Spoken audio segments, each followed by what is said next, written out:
Everyone, welcome back in nibble biology. जैसा कि आज हम लोग का टॉपिक है ऑटोगेमी।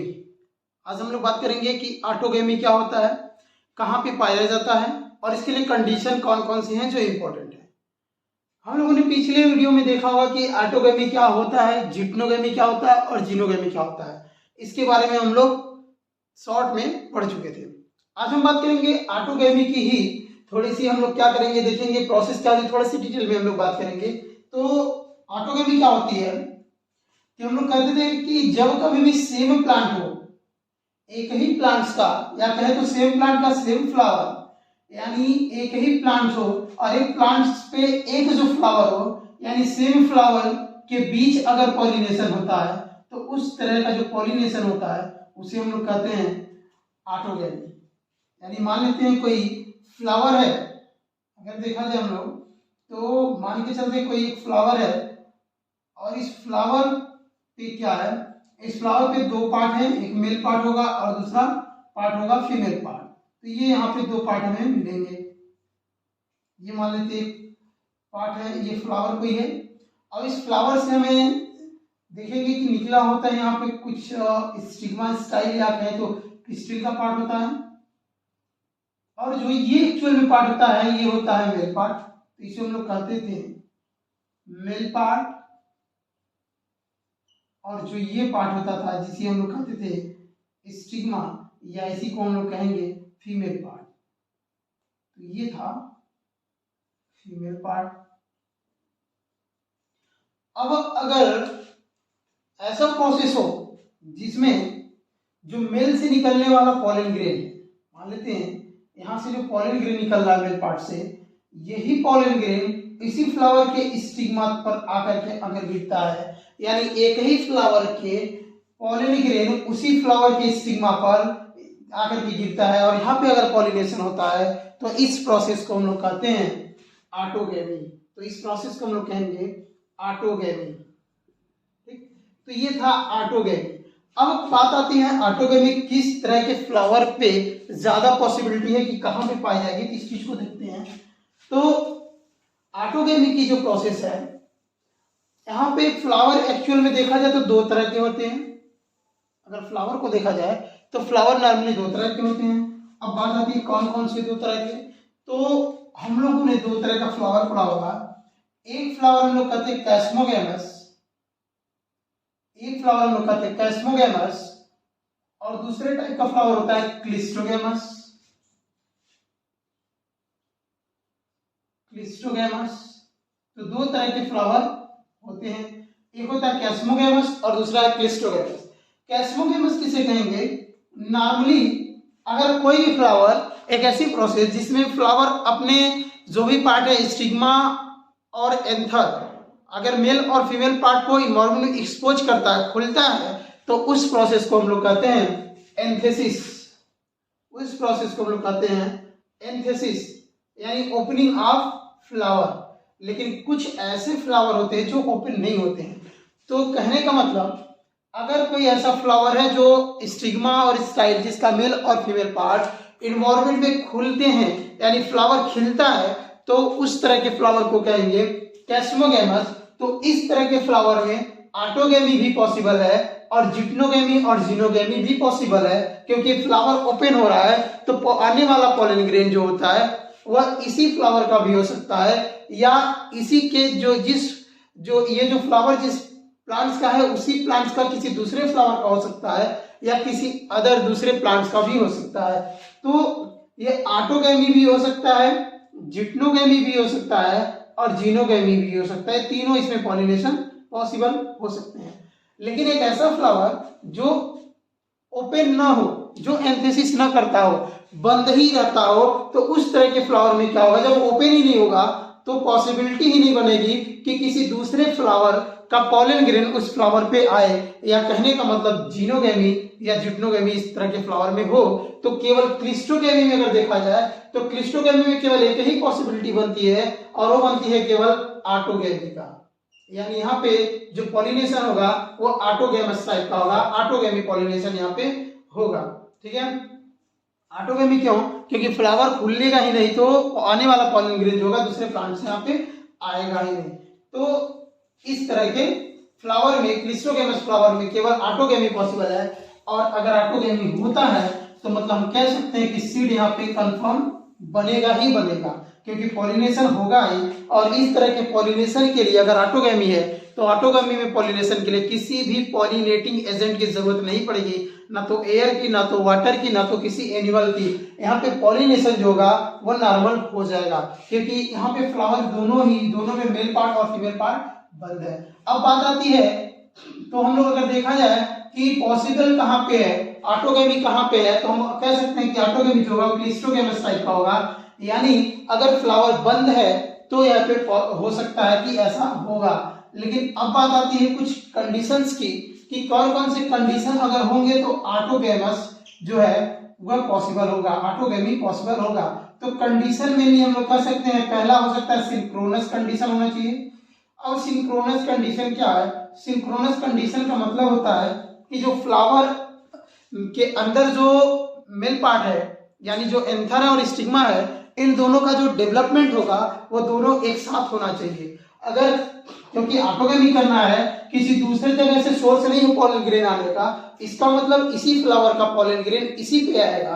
तो और दोनों एक ही फ्लावर के अंदर बंद है, इसी में मेल और इसी में फीमेल पार्ट है। तो यहाँ पे एक कंडीशन बनता है, इन दोनों में पॉसिबिलिटी, इन दोनों में पॉलिनेशन तभी हो पाएगा जब दोनों का डेवलपमेंट, दोनों की मैच्योरिटी एक साथ हुई हो। ऐसा नहीं है कि अगर फीमेल पार्ट पहले मैच्योर हो गया और मेल पार्ट मैच्योर ही नहीं हुआ तो पॉलिनेशन संभव नहीं होगा, क्योंकि दोनों का डेवलपमेंट अगर एक टाइम पे हो रहा है तभी हम कह सकते हैं कि यहाँ पे पॉलिनेशन होगा, और इस कंडीशन को बोलते हैं सिंक्रोनस कंडीशन। दूसरी बात, एक कंडीशन और कह सकते हैं कि ये जो पॉलिनेशन होगा, क्योंकि एक फ्लावर के अंदर है तो नजदीकी होगा, लेकिन ये भी कह सकते हैं कि दूसरा है कि मेल पार्ट और फीमेल पार्ट यानी एंथर और स्टिग्मा क्लोज होने चाहिए, दोनों एक दूसरे के काफी नजदीक होने चाहिए, तब जाके यहाँ पे पॉलिनेशन संभव है। तो ये कंडीशन था ऑटोगेमी का, यहाँ पे ऑटोगेमी तभी पॉसिबल है, कोई पॉलिनेटिंग एजेंट की जरूरत यहाँ पे नहीं पड़ेगी।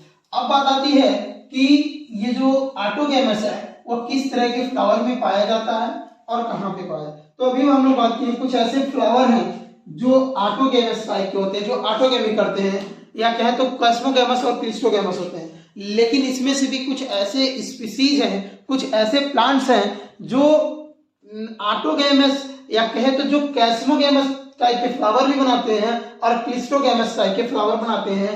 जैसे इसमें एग्जांपल क्या है, एग्जांपल अगर देखा जाए हम लोग तो कैमेलिना, जैसे कैमेलिना, ऑक्जेलिस, वायोला, जिसे हम लोग कॉमन पेंसी भी कहते हैं, ये कुछ ऐसे प्लांट्स हैं जिनमें ये दोनों तरह के फ्लावर बनाते हैं। ये कैस्मोगेमस भी बनाते हैं और ये क्लिस्टोगेमस भी बनाते हैं। यानी ये जो स्पीसीज है प्लांट्स की, कैमेलिना, ऑक्जेलिस और वायोला, ये कैस्मोगेमस फ्लावर बनाते हैं और क्लिस्टोगेमस भी फ्लावर बनाते हैं। तो ये इसके एग्जांपल होंगे। यहाँ पे भी ऑटोगेमी, जिप्नोगेमी और जीनोगेमी पॉसिबल है। दूसरी बात आती है कि हम बात करते थे पॉलिनेटिंग एजेंट की। अभी तक देखे हैं ऑटोगेमी में कोई भी पॉलिनेटिंग एजेंट की जरूरत नहीं थी, यानी ये पॉलिनेटिंग एजेंट पे डिपेंड नहीं था, ये कह सकते हैं इसका एक बेनिफिट है। ठीक है, दूसरी बात करते हैं, अगर हम बात करें जीनोगेमी की, कि जिप्नोगेमी, पहले देखते हैं जिप्नोगेमी क्या है। तो जिप्नोगेमी में क्या होता था कि इसमें हम लोग पढ़ चुके थे कि जिप्नोगेमी जो होगा इसमें एक ही प्लांट्स होगा, एक ही प्लांट्स के दो फ्लावर के बीच में अगर पॉलिनेशन होता है तो इसे हम कहेंगे जिप्नोगेमी। यानी प्लांट यहाँ पे एक ही होगा तो हम कह सकते हैं सेम प्लांट्स यहाँ पे होगा, लेकिन सेम प्लांट तो होगा लेकिन यहाँ पे फ्लावर एक नहीं होगा, यहाँ पे फ्लावर जो होगा वह डिफरेंट फ्लावर होगा। यानी सेम प्लांट और डिफरेंट फ्लावर्स के बीच में अगर पॉलिनेशन होता है तो इसे हम कहेंगे जिप्नोगेमी। और दूसरा कहा जा रहा है कि जीनोगेमी क्या होता है। तो जीनोगेमी अगर हम बात करें तो जीनोगेमी में क्या होगा, डिफरेंट प्लांट्स होगा, और अगर डिफरेंट प्लांट है तो फ्लावर अपने आप ही डिफरेंट हो जाएंगे। यानी यहाँ पे डिफरेंट प्लांट्स और डिफरेंट फ्लावर के बीच में अगर पॉलिनेशन होता है तो इस तरह के पॉलिनेशन को हम लोग कहेंगे जीनोगेमी। तो ये नॉर्मली हम लोग तीनों समझ चुके थे। अब बात आती है पॉलिनेटिंग एजेंट की, कि पॉलिनेटिंग एजेंट कैसा होता है। तो हम लोग बात किए थे, अगर पॉलिनेटिंग एजेंट देखा जाए तो पॉलिनेटिंग एजेंट में हम लोग दो तरह के पॉलिनेटिंग एजेंट को देखे थे। एक हम लोग कह रहे थे कि पॉलिनेटिंग जो एजेंट है उसे हम लोग दो तरह से डिवाइड किए थे। जो पॉलिनेटिंग एजेंट था उसे हम लोग दो तरह से डिवाइड किए थे। कैसे? तो इसको हम लोग डिवाइड किए थे, एक को कह रहे थे बायोटिक और एक को कह रहे थे एबायोटिक। तो दो तरह के यहाँ पे हमारे पॉलिनेटिंग एजेंट हुआ करते थे, एक बायोटिक और दूसरा एबायोटिक। बायोटिक में भी बात करेंगे, एनिमल्स थे, और एबायोटिक में भी हम लोगों ने देखा था कि दो थे। एक हम लोग कह रहे थे एयर के थ्रू पॉलिनेशन होता था और दूसरा वाटर के थ्रू पॉलिनेशन था। अगर एयर के थ्रू पॉलिनेशन होता था तो उसी को हम लोग कहते थे एनिमोफिली, और अगर वाटर के थ्रू पॉलिनेशन होता था तो इसे हम कहते थे हाइड्रोफिली। लेकिन यहाँ पे हमें देखना क्या है कि अगर एयर के थ्रू पॉलिनेशन हो रहा है तो किसी प्लांट्स में, या हम बात करने जा रहे हैं किसकी, एनिमोफिली की, तो अगर इस तरह का पॉलिनेशन होता है तो पॉलिन ग्रेन कैसा होना चाहिए, हम इसकी बात करेंगे। अगर एयर के थ्रू पॉलिनेशन हो रहा है तो इसमें क्या होता है कि जो पॉलिन ग्रेन है वह फीमेल पार्ट पे अगर जा रहा है, या एयर के थ्रू जो पॉलिन ग्रेन है वह एक जगह से दूसरे जगह अगर जा रहा है, तो इस केस में क्या होता था कि ज्यादातर जो पॉलिन ग्रेन होते थे वह नष्ट हो जाते थे। ज्यादातर पॉलिन ग्रेन यहाँ पे क्या हो जाते थे, बर्बाद हो जाते थे, और यहाँ पे पॉलिनेशन का जो चांस होता था वो काफी कम होता था। कहने का मतलब यहाँ पे जो पॉलिनेशन होता था वो बाई चांस होता था। तो इस चीज को, इसकी भरपाई करने के लिए प्लांट्स क्या करता था कि प्लांट्स में जो प्लांट्स होते हैं जिसमें एयर के थ्रू पॉलिनेशन होता है वह ज्यादा अमाउंट में पॉलिन ग्रेन को बनाते हैं। ये क्या करते हैं, ज्यादा अमाउंट में पॉलिन ग्रेन को प्रोड्यूस करते हैं। और दूसरा यहाँ पे एडाप्टेशन ये करते हैं कि फीमेल जो पार्ट है, जो फ्लावर के अंदर पिस्टिल का पार्ट है, या जो ओवरी के अंदर ओब्यूल है, वह एक ओवरी के अंदर नॉर्मली एक ही ओब्यूल बनाते हैं। और नॉर्मली एक ही ओब्यूल होने से फायदा ये होता है कि एक ही पॉलन ग्रेन उसे क्या कर देता है, फर्टिलाइज या पॉलिनेट कर देता है। तो ये उसको करते थे। दूसरी एडाप्टेबिलिटी ये होनी चाहिए कि अगर एयर के थ्रू पॉलिनेशन हो रहा है तो जो पॉलन ग्रेन है इसकी जो साइज है वो काफी छोटी होनी चाहिए, यानी लाइट होनी चाहिए। इसकी साइज जब छोटी होगी तो एयर के थ्रू ये आसानी से उड़ करके एक जगह से दूसरी जगह चला जाएगा। दूसरी बात ये क्या होती थी, ये नॉन स्टिकी कह सकते होती थी, ज्यादा फीदरी होती थी और नॉन स्टिकी टाइप की होती थी। फीदरी इसलिए कि अगर इसे फीदर लाइक होगी तो ये आसानी से एयर में हल्का होने की वजह से, फीदर होने की वजह से एयर में ये दूर दूर तक क्या हो जाएगी, पॉलिनेट हो जाएगी, दूर दूर तक ये चली जाएगी। दूसरा नॉन स्टिकी होगी, अगर पॉलिन ग्रेन होगा तो ये नॉर्मली क्या होगा, ये किसी भी पार्ट में सब्सटेंसेस में चिपकेगा नहीं, आसानी से ज्यादा दूर तक चला जाएगा। तीसरी ये होती थी, ये लाइट वेट का होता था, इसका मतलब, और नॉन स्टिकी फीदर लाइक होता था। और जो पिस्टिल की बात अगर करें तो पिस्टिल में क्या होता था कि पिस्टिल अगर है तो पिस्टिल में अगर देखा जाए तो पिस्टिल इसका जो था वो पिस्टिल का जो स्टिग्मा और स्टाइल होता था वो फीदर लाइक होता था और सिल्की होता था और स्टिकी होता था, ताकि जब पॉलिन ग्रेन आए पास में तो आसानी से उसको कैप्चर कर ले, आसानी से उसमें चिपक जाए पॉलिन ग्रेन। तो ये पॉलिन ग्रेन जो होता था इस टाइप का होता था। अगर एनिमोफिलस टाइप का पॉलिनेशन हो रहा है, यानी एयर के थ्रू अगर पॉलिनेशन हो रहा है तो ऐसा चीजें इसमें होता था। अब हम बात करेंगे, छोटा सा एग्जांपल लेंगे कि इसका एयर के थ्रू पॉलिनेशन का, और वो है पॉलिनेशन इन मेज। हम मेज की बात करेंगे कि मेज में कैसे पॉलिनेशन होता है। तो देखते हैं पॉलिनेशन इन मेज में कैसे पॉलिनेशन होता है। जो मेज का प्लांट होगा एयर द्वारा पॉलिनेशन कैसे करता है, तो इसका अगर प्लांट्स देखा जाए तो नॉर्मल प्लांट्स कैसे होता है कि देख लेते हैं, एक एग्जांपल के जरिए हम समझ लेते हैं कि मान लेते हैं ये जो प्लांट्स है वह मेज का प्लांट्स है।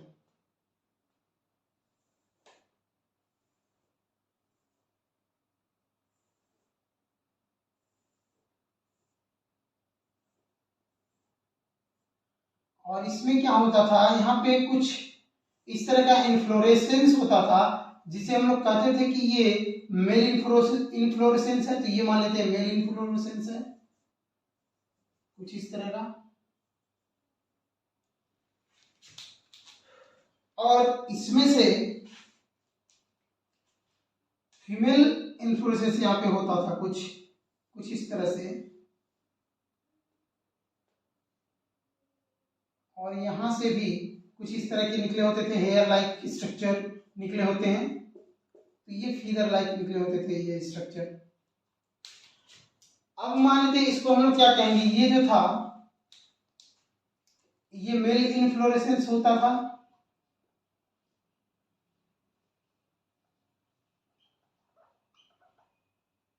ये जो था मेल इन्फ्लोरेसेंस था, इसको हम लोग कहते थे कॉब, और ये जो था वो फीमेल पार्ट होता था, ये फीमेल पार्ट होता था। और ये जो स्ट्रक्चर था, यही स्ट्रक्चर जो था वह क्या था, ये जो स्ट्रक्चर होता था ये सिल्की स्ट्रक्चर पाया जाता था, और सिल्की के साथ फीदरी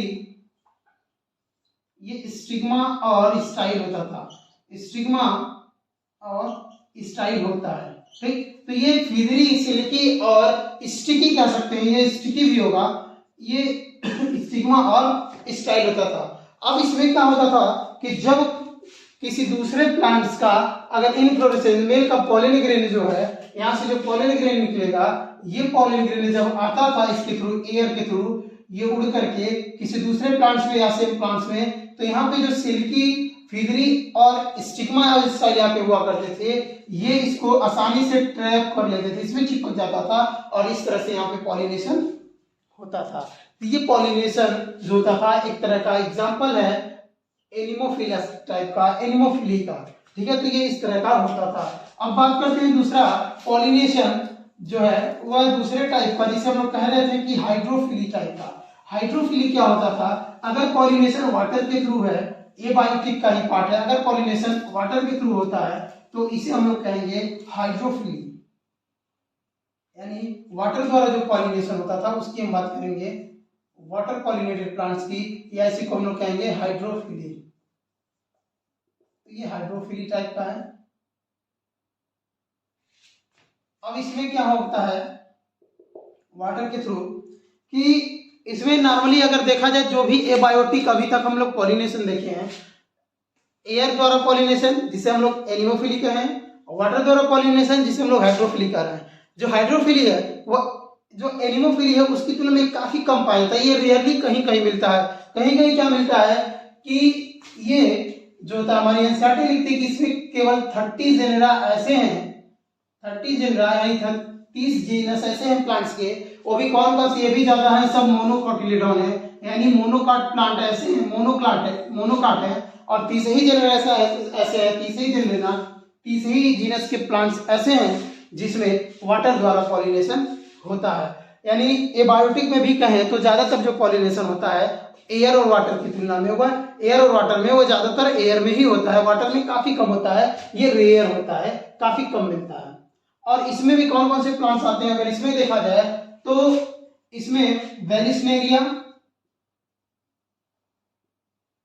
इसमें अगर प्लांट देखा जाए वेलिस्नेरिया, और दूसरा प्लांट है जोस्टेरा, तो ये इसके एग्जांपल है वेलिस्नेरिया, हाइड्रिला, जोस्टेरा, ये एक ऐसे प्लांट्स हैं जो वाटर द्वारा पॉलिनेशन इसमें होता है। लेकिन अगर बात करें कुछ और प्लांट्स की, जैसे अगर हम बात करें वाटर लिली की, लोटस की, तो ये प्लांट्स वाटर में जरूर होते हैं लेकिन इनका जो पॉलिनेशन होता है वह एयर के थ्रू होता है। अगर इसमें देखिए वेलिस्नेरिया और जोस्टेरा में तो कैसे होगा, तो वेलिस्नेरिया जो प्लांट्स है, वेलिस्नेरिया का जो प्लांट्स है वह नॉर्मली वाटर के अंदर पाया जाता है, सबमर्ज होता है, वाटर में डूबा हुआ होता है। तो इस केस में क्या करता है, ये मान लेते हैं ये वाटर का लेवल है, तो इस केस में, और प्लांट्स कहाँ है, प्लांट्स वाटर के अंदर है, प्लांट्स कहाँ है, वाटर के अंदर है। तो इस केस में ये क्या करता था, अगर कोई मेल प्लांट है, इसका जो पॉलन ग्रेन अगर रिलीज हुआ, तो मेल प्लांट्स का जो पॉलन ग्रेन रिलीज हो रहा है, ये पॉलन ग्रेन रिलीज होने के बाद क्या करता था, ये वाटर में वाटर करंट्स के थ्रू ये आ जाता था ऊपर और सरफेस पे तैरने लगता था। पॉलन ग्रेन जो है वाटर पे आकर के वाटर पे तैरने लगता था।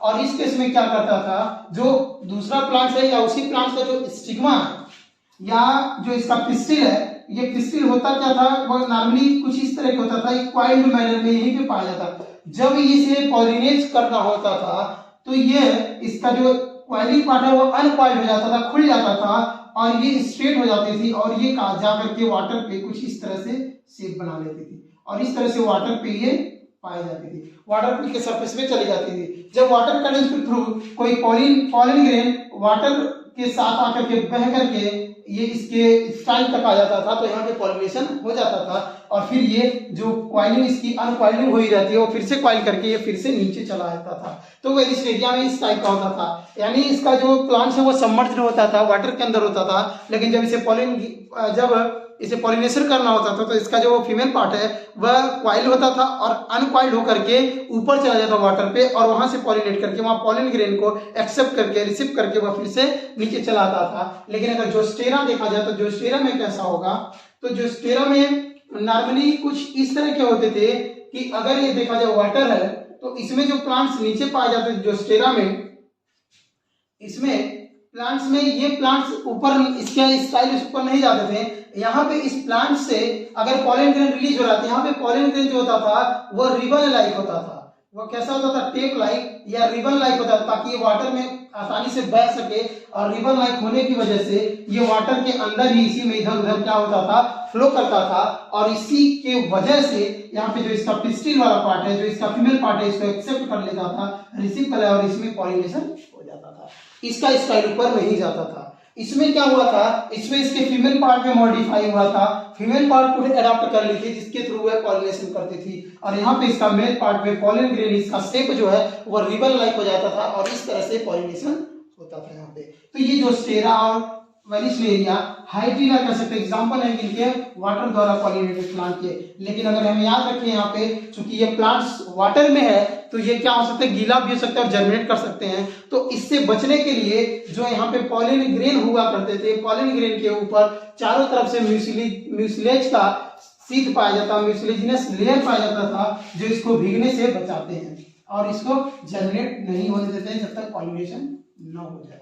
तो ये वाटर के थ्रू पॉलिनेशन था। अब देखा जाए अगर पॉलिनेशन एनिमल के थ्रू पॉलिनेशन कैसे होगा, या दूसरी हम बात करें बायोटिक पॉलिनेशन की या पॉलिनेटिंग एजेंट की, बायोटिक पॉलिनेटिंग एजेंट की या बायोटिक एजेंट की, तो इसमें हम लोग देखे थे बायोटिक एजेंट अगर है यानी कोई बायोटिक एजेंट में भी ज्यादातर क्या होते थे, एनिमल ही होंगे और एनिमल होते थे तो इसको हम लोग कहते थे जूफिली।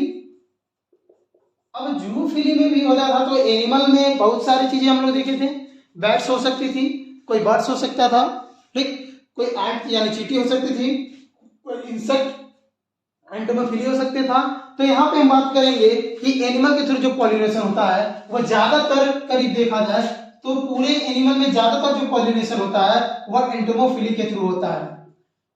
ज्यादातर जो पॉलिनेशन होता है वह एंटोमोफिली के थ्रू होता है, यानी इंसेक्ट द्वारा पॉलिनेशन होता है। और इंसेक्ट में भी अगर देखें तो इंसेक्ट में पूरे इंसेक्ट में करीब 80% यानी 80% जो पॉलिनेशन होता है वो केवल मक्खियों के द्वारा होता है, फ्लाइज के थ्रू होता है। और इसमें क्या होता है, जो नॉर्मली अगर देखें हम बात करें कि एबायोटिक एजेंट वाले पॉलिनेटेड फ्लावर की, यानी अगर हम देखें कि ऐसे फ्लावर जिसमें पॉलिनेशन जो होता है वह वाटर या एयर के थ्रू होता था, तो वहां पे जो पॉलिनेशन होता था वहां पे फ्लावर का कलर और ऑर्डर नहीं होता था, क्योंकि वहां पे कोई पॉलिनेटिंग एजेंट जो था एनिमल नहीं होता था, किसी को अट्रैक्ट नहीं करना था, तो वहां पे फ्लावर का कलर जो होता था वह नहीं होता था, ऑर्डर भी नहीं होता था। लेकिन यहाँ पे एनिमल है तो एनिमल वैसे ही पॉलिनेट नहीं करेगा। तो यहाँ पे अगर कोई फ्लावर है जो एनिमल द्वारा अगर पॉलिनेशन हो रहा है किसी इंसेक्ट के थ्रू या किसी भी, तो यहाँ पे फ्लावर का जो होगा वह कलर्ड फ्लावर पाए जाएंगे। यहाँ पे फ्लावर क्या होंगे, बड़े फ्लावर होंगे, लार्ज होंगे और कलर्ड होंगे, और कलर्ड होने के साथ साथ यहाँ पे इनका कुछ सेंट या यहाँ पे इनका कहें तो कुछ ऑर्डर होगा, तो यहाँ पे कुछ ऑर्डर होगा, यहाँ पे कुछ सेंट बनेगा ताकि इंसेक्ट को या किसी दूसरे एनिमल को जो पॉलिनेटिंग एजेंट है उसको अपनी तरफ अट्रैक्ट कर सके। जो भी पॉलिनेटिंग एजेंट है यहाँ पे वह क्या करते हैं, वह इस कलर को देख करके, इस सेंस के थ्रू, इस गंध के थ्रू या कहें तो सुगंध के थ्रू ये अपनी तरफ, ये फ्लावर की तरफ अट्रैक्ट होते हैं और इसी के थ्रू अट्रैक्ट होने की वजह से वह क्या कर देते हैं, पॉलिनेशन में हेल्प करते हैं। तो हम बात करते हैं इसकी एनिमल द्वारा जो पॉलिनेशन होता है। अब यहाँ पे अभी कहा गया फ्लावर जो होंगे वो लार्ज होंगे और कलरफुल फ्लावर पाए जाएंगे, लेकिन कुछ ऐसे स्पीसीज हैं फ्लावर के जो लार्ज नहीं होते हैं, कलरफुल तो होंगे लार्ज नहीं होंगे। तो अगर फ्लावर बड़ा नहीं है, फ्लावर काफी छोटा है, तो याद रखेंगे फ्लावर हमेशा ग्रुप में पाया जाएगा। ठीक है, फ्लावर क्या होगा, ये ग्रुप में पाया जाएगा। ठीक है, अब यहाँ पे फ्लावर का कलर जो है वो इसको अट्रैक्ट करेगा। अब फ्लावर नॉर्मली क्या करेंगे, कोई भी फ्लावर, हम हिबिस्कस का एग्जांपल ले लेते हैं। हिबिस्कस जो होगा वो हम लोग देखेंगे काफी कलरफुल होगा, रोज का प्लांट देखेंगे काफी कलरफुल होगा, किसी दूसरे भी फ्लावर, ताकि हम लोग भी क्या होते हैं कभी कभी फ्लावर किससे अट्रैक्ट हो जाते हैं, हमें भी फ्लावर कभी अच्छे लग जाते हैं। तो ये फ्लावर जो होंगे ये ऐसे होते हैं कि अट्रैक्टिव हो सके, ताकि एनिमल इसमें अट्रैक्ट हो सके और एनिमल इसके थ्रू इसके पास आ सके। और इस केस में क्या होगा, जो भी फ्लावर होंगे एनिमोफिलस टाइप के, ये एक सेंट बनाते हैं, और सेंट जो बनाते हैं इसके अंदर जो ऑर्डर बनता है, जो सेंट बनता है, इसी को हम लोग कहते हैं नेक्टर। इसी को हम लोग क्या कहेंगे, नेक्टर। तो फ्लावर क्या करते हैं, नेक्टर प्रोड्यूस करते हैं, जिसके थ्रू कोई भी एनिमल क्या करता है, अट्रैक्ट होता है, और ये फ्लावर, ये इसको कहा जाएगा नेक्टर। और जो भी पॉलिनेटिंग एजेंट है वो इसी नेक्टर को लेने के लिए और कलर की वजह से यहाँ पे अट्रैक्ट होते हैं, और जब अट्रैक्ट होते हैं तो आते हैं इसको लेने के लिए, और इसी में उनके पैर पे क्या होता है, पॉलन ग्रेन चिपक जाता है, और जब ये किसी दूसरे फ्लावर के पास जाते हैं नेक्टर लेने के लिए तो वहां तक ये पॉलन ग्रेन पहुंच जाता है और यहाँ पे पॉलिनेशन हो जाता है। तो ये इस तरह के होते हैं। लेकिन कुछ ऐसे फ्लावर होते हैं, जैसे कुछ ऐसे एनिमल होते हैं जैसे बीटल्स हो गए, ठीक है, कुछ ऐसे फ्लाइज हो गए। तो यहाँ पे क्या होता है, कुछ ऐसे इंसेक्ट होते हैं जो कुछ इस तरह के फ्लावर की तरफ अट्रैक्ट होता है जिसमें से गंध आती है, दुर्गंध आती है। तो अगर कोई फ्लावर बीटल्स के द्वारा पॉलिनेट होगा तो वह कुछ दुर्गंध जैसी वहां से सेल निकलेगी, और यहाँ पे क्या करेंगे, वो उसके थ्रू अट्रैक्ट होंगे और पॉलिनेशन कर देंगे। अब कुछ ऐसे पॉलिनेटिंग एजेंट हैं जो क्या करते हैं कि आते तो हैं नेक्टर लेने, पॉलिनेशन करने के लिए नहीं आते हैं, आते हैं नेक्टर लेके भी चले जाते हैं और पॉलिनेशन भी नहीं करते हैं। यानी कुछ ऐसे इंसेक्ट, कुछ ऐसे एनिमल जो फ्लावर का नेक्टर भी ले लेते हैं और पॉलिनेशन भी नहीं करते हैं, तो उस तरह के जो एजेंट है, उस तरह के उन्हें कहा जाता है पॉलन रॉबर। उन्हें क्या कहा जाएगा, पॉलन रॉबर, यानी चोर होते हैं किसके, पॉलन के, यानी पॉलन को लेकर। तो ये था पॉलन रॉबर्स। अब अगली हम बात करते हैं आउट ब्रीडिंग डिवाइस की, कि आउट ब्रीडिंग डिवाइस क्या होती है, इस चीज को समझते हैं। Out breeding device, out breeding device ये क्या होता है, इस चीज को समझेंगे। आउट ब्रीडिंग डिवाइस क्या है कि अभी हम लोग बात किए हैं ऑटोगैमी की। ऑटोगैमी में क्या होता है कि एक ही फ्लावर का पॉलन ग्रेन उसी फ्लावर पे, यानी जेनेटिकली देखें तो दोनों का जो जेनेटिकली मेकअप होता है वो दोनों का सेम होता है। तो अगर किसी प्लांट्स में लंबे समय तक ऑटोगैमी पाया जाता है, ऑटोगैमी बार बार होता है, तो प्लांट्स में पॉसिबल हो जाता है कि इसमें इनब्रीडिंग डिप्रेशन हो जाए, या कोई डिजीज है तो वह बार बार उसी जनरेशन में ट्रांसफर होता रहेगा। एक ही स्पीसीज बार बार, एक ही स्पीसीज का सेम स्पीसीज के साथ बार बार इनब्रीडिंग कराने से उसमें डिप्रेशन हो जाएगा। डिप्रेशन का मतलब क्या है, वो कैरेक्टर अच्छा नहीं रह जाएगा और वो गुड क्वालिटी का कैरेक्टर एनवायरमेंट में एडॉप्टेबल नहीं रहेगा। तो इस चीज को कम करने के लिए प्लांट्स क्या करते हैं, इनब्रीडिंग डिप्रेशन को कम करने के लिए कुछ ऐसे मेथड का डेवलपमेंट करते हैं, और उसी मेथड को डेवलपमेंट जो होते हैं कुछ ऐसे एडॉप्टेबिलिटी लाते हैं, और उसी एडॉप्टेबिलिटी को कहा जाता है आउट ब्रीडिंग डिवाइस। इसी को कहा जाता है आउट ब्रीडिंग डिवाइस। और इस आउट ब्रीडिंग डिवाइस में पहला आता है हमारा डाइकोगैमी। अब डाइकोगैमी क्या होता है, इस चीज को देखते हैं। डाइकोगैमी में क्या है कि जो प्लांट्स हैं, अगर देखा अभी हम लोग कहें कि अगर ऑटोगैमी हो रहा है तो ऑटोगैमी में एक पॉसिबिलिटी होनी चाहिए। ऑटोगैमी तभी होगा जब ये सिंक्रोनस होगा। अभी हम लोग बात किए जब सिंक्रोनस होगा तभी ऑटोगैमी पॉसिबल है, यानी मेल और फीमेल पार्ट एक टाइम पे अगर डेवलप हो रहे हैं तो ऑटोगैमी होगा। लेकिन अगर कह रहा है डाइकोगैमी क्या है कि अगर प्लांट्स जो है वह सिंक्रोनस न हो, दोनों का डेवलपमेंट जो हो वह एक साथ न हो, दोनों फ्लावर जो है, फ्लावर में दोनों पार्ट जो है मेल और फीमेल पार्ट, उन दोनों में से किसी एक का डेवलपमेंट पहले हो और दूसरे का डेवलपमेंट बाद में हो। अगर मेल पार्ट पहले डेवलप कर गया और फीमेल स्टिग्मा जो है बाद में डेवलप करे तो पॉसिबिलिटी जो है पॉलिनेशन का, ऑटोगैमी का, सेल्फ पॉलिनेशन का वह नहीं होगा। तो पहले ही आती है इसमें कि अगर इस केस में हो सकता है कि पहले एंथर डेवलप करे और बाद में स्टिग्मा डेवलप करे या पिस्टिल डेवलप करे। तो पहला इसमें आता है प्रोटोगाइनी या प्रोटेंड्री, हम लोग इसको कहेंगे। पहला क्या होगा? प्रोटेंड्री। प्रोटेंड्री क्या होगा कि प्रो और टेंड्री मतलब एंड्रोस यानी एंड्रोसियम। अगर प्लांट्स में मेल पार्ट पहले डेवलप कर गया, मेल पार्ट पहले मैच्योर हो गया, यानी अगर कोई फ्लावर है और स्टिग्मा जो है, इस फ्लावर की जो स्टिग्मा है वह या पिस्टिल है वह अभी मैच्योर नहीं हुई है, लेकिन इसके मैच्योर होने से पहले जो मेल पार्ट है वो मैच्योर हो चुका है और इसमें पॉलन ग्रेन जो है वह बनने लगा है। जैसे ही पॉलन ग्रेन यहाँ मैच्योर होगा, इस यहाँ पे जैसे ही एंथर मैच्योर होगा, यहाँ से पॉलन ग्रेन रिलीज होगा। चूंकि स्टिग्मा या पिस्टिल अभी मैच्योर नहीं है, यहाँ पे अगर पॉलन ग्रेन आएगा भी तो फर्टिलाइजेशन या पॉलिनेशन नहीं होगा। तो इस प्रोसेस को हम लोग कहेंगे प्रोटेंड्री। जब एंडोसियम का डेवलपमेंट फीमेल की तुलना में यानी पिस्टिल की तुलना में पहले डेवलप कर जाए तो इस केस को कहेंगे प्रोटेंड्री। और इसमें ऑटोगैमी से क्या हो सकता है? बचा जा सकता है, प्लांट्स बच जाते हैं इस मेथड को अपना करके। तो ये भी कहा जाता है आउटब्रीडिंग डिवाइस। दूसरा मेथड है प्रोटोगाइनी। दूसरा है प्रोटोगाइनी। Gynae means gynoecium. इस केस में क्या होगा कि फ्लावर जो है वह इस फ्लावर की जो यहाँ पे पिस्टिल है ये पहले डेवलप कर जाएगी और यहाँ पे जो मेल पार्ट है वह अभी पूरा मैच्योर नहीं होगा, यानी ये बाद में मैच्योर होगा। पहले कौन मैच्योर हो गई? Female part. और अगर फीमेल पार्ट पहले मैच्योर हो गई, रिसेप्टिकल जो पहले ये रिसीव हो गई, पहले ये डेवलप कर गई, तो यहाँ पे यहाँ से पॉलन ग्रेन आएगा ही नहीं, चांस ही नहीं है। जब तक मैच्योर नहीं होगा तब तक किसी दूसरे फ्लावर का पॉलन ग्रेन आ जाएगा और इस तरह ये फ्लावर जो है वह ऑटोगैमी से बच सकता है। तो यहाँ पे ये भी एक तरह का आउटब्रीडिंग डिवाइस होगा और इस प्रोसेस को बोलते हैं प्रोटोगैमी। ये दोनों जो प्रोसेस है हम लोग को कहते हैं हम लोग डाइकोगैमी। डाइकोगैमी में क्या होगा? दोनों का सिंक्रोनस नहीं होगा, दोनों एक साथ डेवलप नहीं करेंगे। तो ये एक आउटब्रीडिंग डिवाइस था। दूसरा आता है हेट्रोस्टाइली। हेट्रोस्टाइली क्या है इस चीज को समझेंगे। दूसरा मेथड जो है वह है हेट्रोस्टाइली। अब हेट्रोस्टाइली क्या है? हेट्रो मींस डिफरेंट, स्टाइली में क्या होगा? जो इसकी स्टाइल है वो डिफरेंट हो जाएगा। जो इसकी स्टाइल है उसका साइज जो होगा छोटा या बड़ा हो जाएगा। इस केस में क्या होगा हेट्रोस्टाइली में कि कोई जो फ्लावर है, इस फ्लावर का जो मेल पार्ट है या फीमेल पार्ट, दोनों में से कोई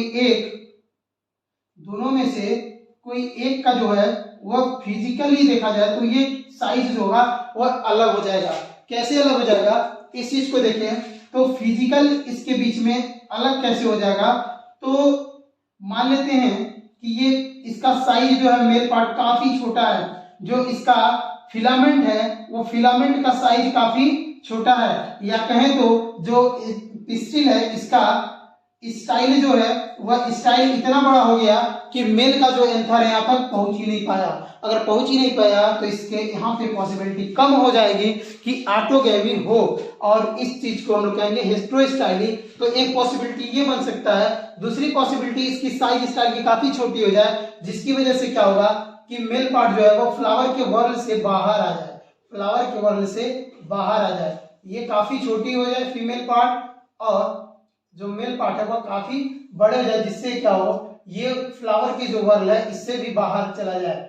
जब बाहर चला जाएगा तो इसका पॉलिनेशन बाहर हो जाएगा, और इस केस में मान लेते फ्लावर का जो वर्ल है ये इससे बाहर चला गया तो पॉलिनेशन यहाँ भी कम चांस होगा कि ऑटोगैमी हो। तो ये भी फ्लावर क्या हो सकते हैं? ऑटोगैमी से बच सकते हैं, सेल्फ पॉलिनेशन से बच सकते हैं, और इसको भी बोला जाएगा आउटब्रीडिंग डिवाइस। ये भी एक मेथड है हेट्रोस्टाइली। तीसरा है सेल्फ स्टेरिलिटी। सेल्फ स्टेरिलिटी क्या है? सेल्फ स्टेरिलिटी, इसमें जो सेल्फ मतलब खुद स्टेराइल हो जाना, जो फीमेल पार्ट है रिसेप्टिकल है जो स्टिग्मा का वह इतना स्टेराइल हो जाएगा। कहने का मतलब यहाँ पे जब अगर मेल पार्ट आएगा सेम स्पीसीज का अगर पॉलन ग्रेन आता है तो इस केस में जो स्टिग्मा है वह इसको ग्रो नहीं करने देगी। जो स्टिग्मा है वह कुछ ऐसे केमिकल सीक्रेट जिससे आइडेंटिफाई कर पाएगा कि इसी सेम स्पीसीज का पॉलन ग्रेन आया हुआ है। तो इस केस में यहाँ पे क्या करेगा? अगर पॉलन ग्रेन आया भी है तो इसको यहाँ पे जर्मिनेट नहीं करने देगा, लेकिन अगर बाई चांस ये जर्मिनेट कर भी जाता है तो इस साइड के जो टिश्यू है ये इसमें इसको जर्मिनेट नहीं करने देगा और यहीं पे इसको डिस्ट्रॉय कर दिया जाएगा अगर सेम स्पीसीज का है तो ये भी एक मेथड हो सकता है किसका, आउटब्रीडिंग डिवाइस का। चौथा मेथड जो है जिसे हम लोग कहते हैं यूनिसेक्सुअलिटी। यूनिसेक्सुअलिटी क्या है, यूनिसेक्सुअलिटी या यूनिसेक्सुअलिटी क्या है, इसी को हम लोग डाइक्लिनी भी कर सकते हैं, डाइक्लिनी। इस केस में क्या होगा कि बहुत सारे ऐसे प्लांट्स होते हैं जो बाइसेक्सुअल होते हैं, जो क्या होते हैं, वह कहने का मतलब यहाँ पे यूनिसेक्सुअल, कुछ ऐसे फ्लावर होंगे जो यूनिसेक्सुअल प्लांट होंगे। यूनिसेक्सुअल का मतलब क्या होगा इसमें कि प्लांट्स का मेल पार्ट अलग है और फीमेल पार्ट जो है वह अलग होंगे। जैसे पपाया, पाम, नारियल हो गया, पपीते का प्लांट हो गया, ये सब में मेल पार्ट अलग और फीमेल पार्ट अलग होते हैं। तो यहाँ पे जब प्लांट्स ही अलग हैं तो वहाँ पे पॉसिबिलिटी ही नहीं हो कि ऑटोगेमी हो, तो ये भी एक तरह का क्या हो गया, आउटब्रीडिंग डिवाइस। तो ये था आउटब्रीडिंग डिवाइस। उम्मीद है सब लोग को यहाँ तक समझ में आया होगा। तो अभी तक हम लोगों ने क्या पढ़ा, हम लोगों ने पढ़ चुका है मेगा स्पोरोजेनेसिस क्या होती है, माइक्रो स्पोरोजेनेसिस क्या होती है, ये चीज हम लोग पढ़ा। जिसको नहीं समझ रहा हो पिछला वीडियो देखेगा तो शायद क्लियर हो जाए। अब इसके बाद हम लोग क्या करेंगे कि चूंकि हम लोग को मेल पार्ट भी मिल चुका है, यानी हम लोग को मेल गैमेट भी मिल चुका है और फीमेल गैमेट भी मिल चुका है, अब हमारी पॉलिनेशन भी हो चुका है। तो अगला जो हम लोग पढ़ेंगे वह हम लोग पढ़ेंगे कि इसमें जो होता है ये पॉलिनेशन के बाद इसका फर्टिलाइजेशन कैसे होगा, इसकी बात करेंगे। लेकिन उससे पहले एक छोटी सी टॉपिक हम लोग पढ़ेंगे, पॉलन और पिस्टिल का इंटरेक्शन कैसा होता है। ये चीजें पढ़ते हुए हम लोग इसी में देखेंगे डबल फर्टिलाइजेशन क्या होता है, ट्रिपल फ्यूजन क्या होता है। काफी इंपॉर्टेंट टॉपिक है, हर बार इससे क्वेश्चन बनते हैं कि डबल फर्टिलाइजेशन और ट्रिपल फ्यूजन में क्या होते हैं, क्यों इसको डबल फर्टिलाइजेशन और ट्रिपल फ्यूजन कहते हैं, और इसके होने के बाद जो प्रोडक्ट बनता है यानी इंडोस्पर्म कैसा बनता है, कितने टाइप का बनता है, हम इसकी बात करेंगे। तो उम्मीद है यहाँ तक सबको समझ में आएगा। फिर आगे की जो टॉपिक है वो नेक्स्ट वीडियो में हम लोग बात करेंगे।